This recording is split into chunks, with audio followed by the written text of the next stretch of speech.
नमस्कार दोस्तों, मैं राकेश सेवला हमारे YouTube channel Shri Ram online classes में आप सभी का हार्दिक अभिनंदन करता हूं। तो आज हमारे YouTube चैनल पर 1K सब्सक्राइबर हो चुके हैं, तो आप सभी स्टूडेंट्स को बहुत बहुत बधाइयाँ। तो आज अपन इस वीडियो में देखेंगे वर्क एनर्जी थ्योरम, कार्य ऊर्जा प्रमेय क्या होती है। यहाँ से एग्जाम में न्यूमेरिकल वगैरह पूछे जाते हैं और थ्योरेटिकल क्वेश्चन भी पूछे जाते हैं। तो समझिए वर्क एनर्जी थ्योरम होती क्या है। तो एक एग्जाम्पल से अपन देखेंगे वर्क एनर्जी थ्योरम को। देखो कि m द्रव्यमान का कोई भी पिंड है, m द्रव्यमान का क्या है, कोई पिंड है, और इसका प्रारंभिक वेग है, प्रारंभिक वेग u, प्रारंभिक वेग आप मान लीजिए इसका u। अब क्या है कि जो ये m द्रव्यमान का पिंड है वो क्या करता है, गति करता है, और गति करते हुए यहां पर आ जाता है। तो पहले प्रारंभिक वेग u था, तो इस पॉइंट पे ये m द्रव्यमान का पिंड यहां पर आ जाएगा, तो इसका यहां पर कुछ क्या होगा, अंतिम वेग होगा। तो अंतिम वेग इसका मान लीजिए v है। तो देखो m क्या है, द्रव्यमान है, मास है। तो इस प्रारंभिक बिंदु पर, प्रारंभिक पॉइंट पर इस वस्तु की कोई गतिज ऊर्जा रही होगी, इसकी गतिज ऊर्जा होगी, यहां पे कुछ गतिज ऊर्जा। और जैसे जैसे टाइमिंग बढ़ेगा, जो है m द्रव्यमान का पिंड है यहां से मूविंग करके इस पॉइंट पे आ जाएगा, तो यहां पर इसकी गतिज ऊर्जा कुछ और होगी, तो ये प्रारंभिक गतिज ऊर्जा हो जाएगी, और इस पॉइंट पे आके क्या हो जाएगी, इसकी अंतिम गतिज ऊर्जा हो जाएगी। गतिज ऊर्जा कौन सी, अंतिम, ये हो जाएगी इसकी अंतिम।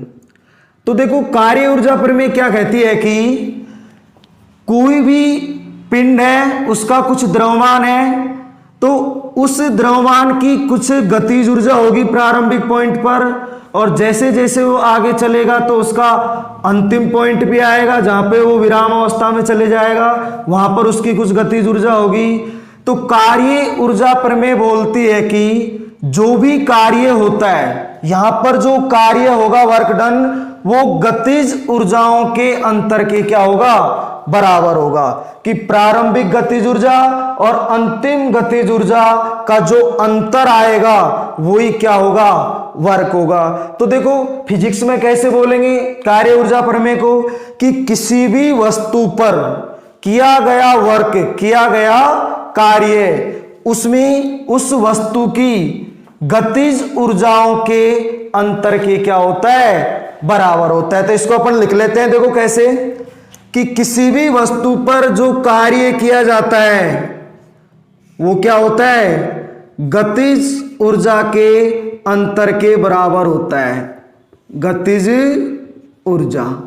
अब देखो यहां पर डेल्टा क्या है, डेल्टा क्या दर्शाता है, डेल्टा दर्शाता है, यहां पर डेल्टा होता है अंतर के बारे में बताता है। डेल्टा किसके बारे में, अंतर, डिफरेंस के बारे में। तो जो भी वर्क डन होगा, जो भी कार्य होगा, वो गतिज ऊर्जा के अंतर के क्या होगा, बराबर होगा। तो इसको लिख लीजिए, किसी वस्तु पर वर्क एनर्जी थ्योरम क्या कहती है, किसी वस्तु पर किया गया कार्य, किया गया कार्य उस वस्तु की, उस वस्तु की गतिज ऊर्जा, गतिज ऊर्जा के अंतर के बराबर होता है, अंतर के बराबर होता है, बराबर होता है।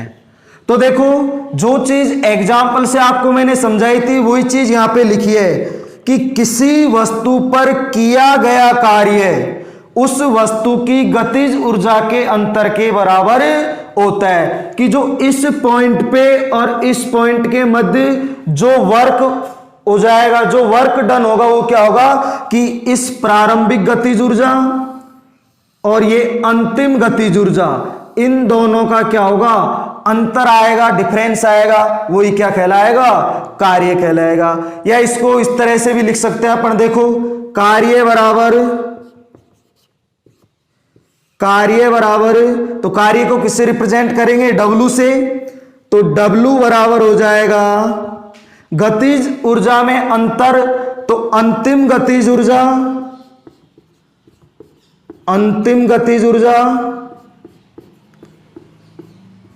माइनस प्रारंभिक गतिज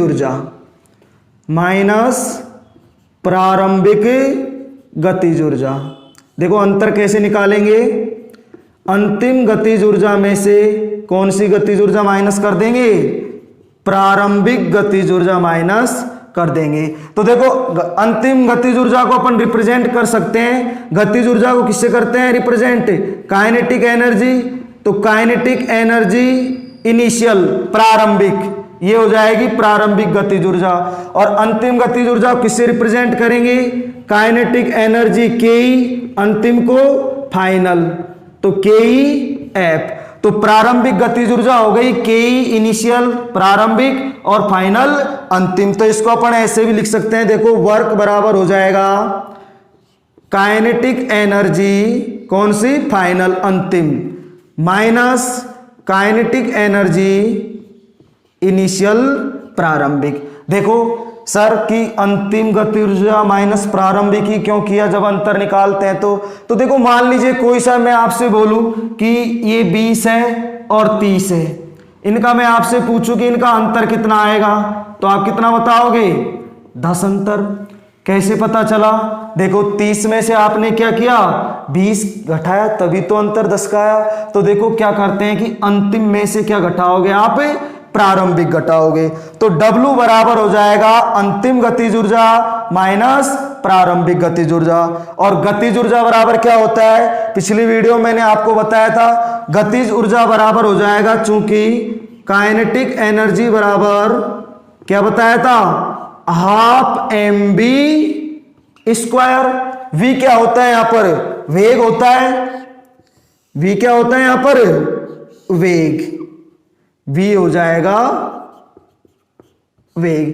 तो यहां पर क्या करते हैं अपन, इस फॉर्मूले को यहां पर रखते हैं, देखो कैसे, तो वर्क बराबर हो जाएगा W बराबर अंतिम गतिज ऊर्जा, तो देखो क्या हो जाएगा गतिज ऊर्जा, हाफ mv स्क्वायर, तो हाफ m, अब v क्या है, वेग, पहले कौन सा वेग लेंगे, अंतिम वेग, और अंतिम वेग क्या माना अपन ने, v माना है, तो क्या हो जाएगा हाफ mv स्क्वायर माइनस प्रारंभिक गतिज ऊर्जा, प्रारंभिक गतिज ऊर्जा में देखो प्रारंभिक वेग क्या है, u है, तो देखो हाफ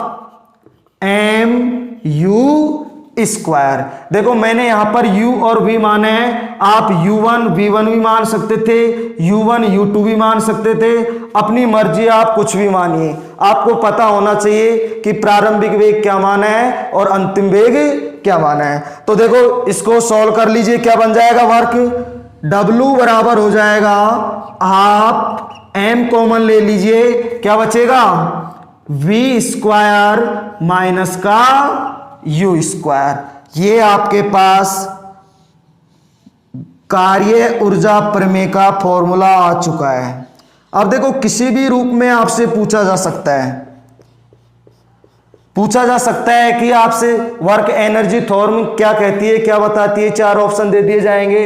तो ये भी पूछा जा सकता है कि कार्य बराबर क्या होता है, यही मेन है इसकी मेन जो थ्योरम है, कि किसी भी वस्तु पर जो वर्क डन होता है वो गतिज ऊर्जा में अंतर के क्या होता है, बराबर होता है। देखो वही चीज किया है कि वर्क डन हुआ है, गतिज ऊर्जाओं में अंतर।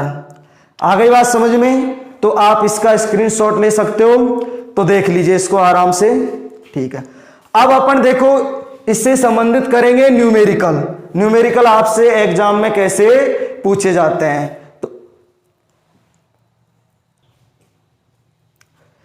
तो देखिए क्वेश्चन आता आपके वर्क एनर्जी थ्योरम से।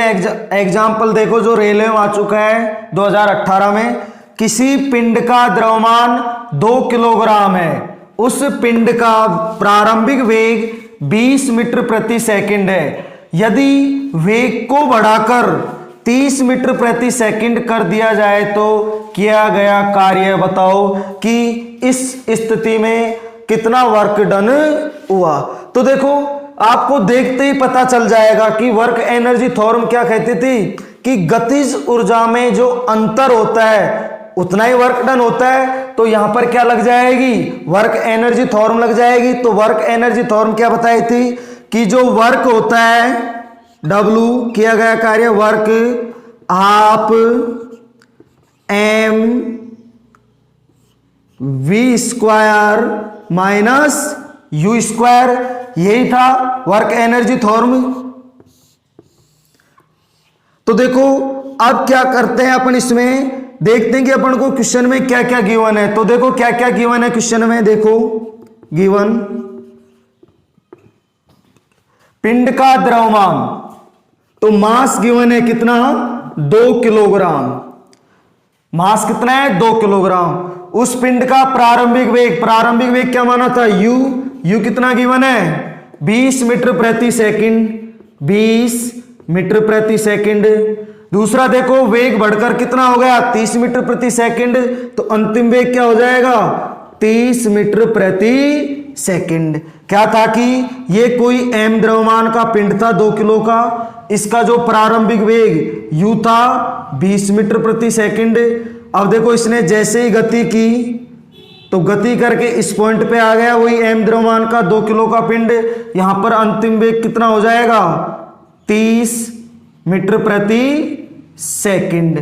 और सब जगह देखो m कितना दे रखा है 2 किलोग्राम, यहां पे भी कितना है 2 किलोग्राम। तो यहां से वैल्यू चिपका दीजिए इस फॉर्मूले में, तो वर्क आ जाएगा आपके पास वर्क बराबर का हाफ m, कितना गिवन है द्रव्यमान 2 किलो, तो हाफ इंटू m की वैल्यू 2 कोष्टक v स्क्वायर, v कितना है 30 मीटर प्रति सेकंड, तो 30 का स्क्वायर माइनस u स्क्वायर, प्रारंभिक वेग कितना गिवन है 20, तो 20 का स्क्वायर।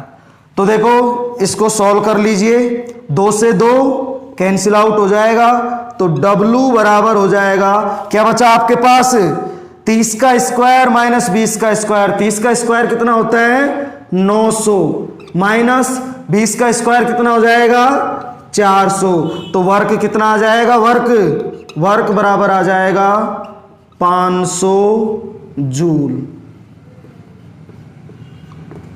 और यही क्या है आपका आंसर है। तो देखो दोबारा देख लीजिए एक बार, देखो क्वेश्चन में आपको जो चीज गिवन है वो देख लो एक बार। तो आपके पास क्या क्या गिवन है, द्रव्यमान गिवन है, प्रारंभिक वेग और अंतिम वेग। तो देखो वर्क एनर्जी थ्योरम में रख दीजिए वैल्यू, द्रव्यमान 2 रख दिया, अंतिम वेग 30 और प्रारंभिक वेग 20 का स्क्वायर। 2 से 2 कैंसिल आउट कर दो, काटा पीटी कर दो, 30 का स्क्वायर 900, 20 का स्क्वायर 400, तो फाइनली कितना आ जाएगा आपके पास वर्क 500 जूल। तो ऑप्शन ए इज करेक्ट है। ये देखो इतना सीधा बिल्कुल हलवा क्वेश्चन था जो आपके रेलवे ने पूछा है, कभी कभार एसएससी ने भी पूछा है और भी आगे के एग्जाम में आपसे पूछ सकता है। तो देखो आराम से आप इस छोटे से क्वेश्चन को आराम से कर सकते हो ऐसे ही। और अगला क्वेश्चन देखिए आप और इसको अच्छी तरह छाप लीजिए, अपनी कॉपी में स्क्रीनशॉट ले लीजिए। तो देखो बहुत ही इंटरेस्टिंग क्वेश्चन है और बहुत सी इसमें गलतियां होती हैं, इसको अपन पहचान नहीं पाते कि क्वेश्चन क्या कह रहा है और इसका आंसर अपन को कैसे बताना है। तो ध्यान से समझना इसको। एक कार का द्रव्यमान 100 किलोग्राम है, उसका द्रव्यमान कितना गिवन है 100 किलोग्राम। यहां पर देख लेते हैं द्रव्यमान दे रखा है 100 किलोग्राम। अब आगे नेक्स्ट देखो, यह कार 5 मीटर प्रति सेकंड के वेग से गतिमान है और कुछ समय बाद कार को ब्रेक लगाकर क्या कर दिया जाता है, रोक दिया जाता है। तो उस परिस्थिति में जैसे ही अपन ने ब्रेक लगाया तो ब्रेक लगाने पर कार रुकी तो कुछ वर्क हुआ, तो वो वर्क अपन कैसे डिफाइन करेंगे। देखो अब देखो, मान लो कि ये 100 किलोग्राम की कार थी और उस टाइम इसका वेग कितना था, 5 मीटर प्रति सेकंड। तो प्रारंभिक वेग कितना हो जाएगा, 5 मीटर प्रति सेकंड। जैसे जैसे टाइम बीतता गया कार आगे चलती गई और एक स्थिति ऐसी आ गई, मान लो यहां से चलती रही कार और यहां पे आके इस पॉइंट पे आकर उसको क्या किया, ब्रेक लगाकर रोक दिया। इस पॉइंट पे आके उसको क्या किया, ब्रेक लगाकर रोक दिया। इसका मतलब क्या हुआ कि जैसे ही आपने कार में ब्रेक लगाए और कार को रोका तो वो रुक गई। इसका मतलब अंतिम वेग क्या हो गया, इसमें 0 हो गया, 0 हो जाएगा। तो अंतिम वेग v बराबर क्या हो जाएगा, 0। बस यही बात आपको इस क्वेश्चन में आनी चाहिए थी। क्वेश्चन को पढ़ के आपको अंडरस्टैंडिंग होनी चाहिए कि इसका अंतिम वेग क्या हो जाएगा, 0 हो जाएगा। जैसे ही ब्रेक लगाया तो कार रुक गई तो अंतिम वेग 0। तो वर्क डन कितना हुआ, वर्क बराबर हो जाएगा हाफ m अंतिम वेग का स्क्वायर माइनस का प्रारंभिक वेग का होल स्क्वायर। तो यहां पर वैल्यू चिपका दीजिए, हाफ द्रव्यमान कितना गिवन है, 100 किलोग्राम इंटू 100 कोष्टक v स्क्वायर, अंतिम वेग 0 तो 0 का स्क्वायर माइनस प्रारंभिक वेग 5 का होल स्क्वायर। तो देखो इसको हल कर लीजिए आप, बहुत ही इजी कैलकुलेशन है। हाफ इंटू 100 इंटू देखो 0 का स्क्वायर क्या हो जाएगा, 0 माइनस 5 का होल स्क्वायर 25, तो 0 माइनस का 25। हल कर लीजिए इसको, वर्क बराबर हो जाएगा 2 से काट दीजिए, कितनी बार हो जाएगा, 50 बार। और 50 इंटू 25, 25 5 125, तो कितना हो जाएगा, माइनस का 1250 जूल। देखो कुछ नहीं करना आपको, माइनस का चिन्ह है तो माइनस चिन्ह आगे रखना पड़ेगा। और 25 इंटू 50 कर दीजिए, 25 5 125 और एक 0 और बढ़ा दीजिए, तो कितना जूल आ जाएगा, 1250 जूल। और यही क्या है, आंसर है। अब इसमें माइनस क्यों आया, इसकी कंडीशन में आपको बता चुका हूं। देखो जैसे ही अपन क्या करेंगे कि बस में या कार हो या बस हो, ब्रेक लगाएंगे तो देखो क्या होगा कि उसकी जो विस्थापन की दिशा और उसके फोर्स की दिशा 180 का कौन बन जाएगा।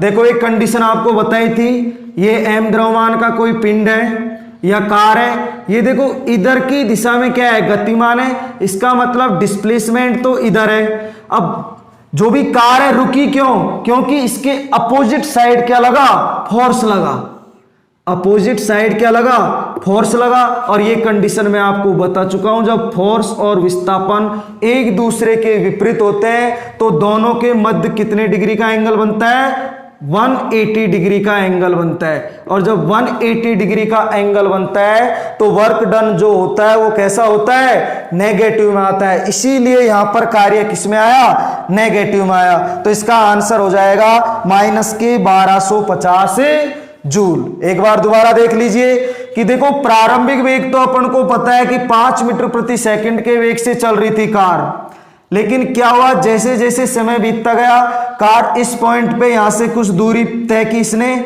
और यहां पे आ गई कार, वही 100 किलोग्राम की। तो जैसे ही यहां पे आई तो यहां पे क्या लगा दिया, ब्रेक, और ब्रेक लगाया तो अंतिम वेग 0। आपके पास सब कुछ गिवन है, सब कुछ दिया हुआ है। इस फॉर्मूले में क्या करो, वैल्यू चिपकाओ और क्या करो, आंसर की प्राप्ति कीजिए। तो बहुत ही इंपॉर्टेंट क्वेश्चन है, आपसे रेलवे, एसएससी या पटवार में पूछा जा सकता है आपसे क्वेश्चन। तो बहुत ही इंपॉर्टेंट क्वेश्चन है, आप इसको देख लीजिए, इसका स्क्रीनशॉट ले लीजिए। तो देखो आज की क्लास में आपको वर्क एनर्जी थ्योरम के बारे में बताया, उससे संबंधित न्यूमेरिकल बताए। तो आप हमारे इस वीडियो को यदि अच्छी तरह पसंद आया हो तो लाइक करना, शेयर करना, और चारों तरफ फैला दीजिए, इसको शेयर कर दीजिए, ताकि हर एक स्टूडेंट इस स्पेशल साइंस की वीडियोस का लाभ उठा सके और एग्जाम आ रहे हैं, जो अगले एग्जाम आएंगे उसमें उनको बेनिफिट मिल सकता है। तो आज के लिए इतना ही। Thank you.